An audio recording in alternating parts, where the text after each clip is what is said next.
పౌర్ణమి ఆశీర్వాదాలు. ఇశ్రాయేలీయులు 430 సంవత్సరాల బానిసత్వం నుంచి విడుదల పొందడానికి ప్రారంభించిన ప్రార్థన అమావాస్య రోజు.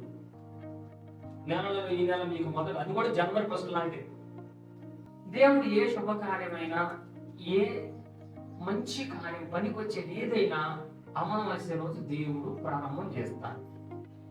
అందుకే మన ఇండియా దేశం ఎంత గొప్పదంటే, మనకు మొదటి నెలలో వచ్చే ఇశ్రాయేలీయులు విడుదల పొందిన తారీఖు మనకు పెద్ద పండుగ. భోగి, సంక్రాంతి, కనుమ. ఈ ఆశ్చర్యాల్లో దేవుడు అమావాస్య రోజు ఆదికాండం 1వ అధ్యాయం 1వ వచనం మొదలుపెట్టి, ఆదియందు దేవుడు భూమి ఆకాశాలను, అది అమావాస్య అన్నమాట.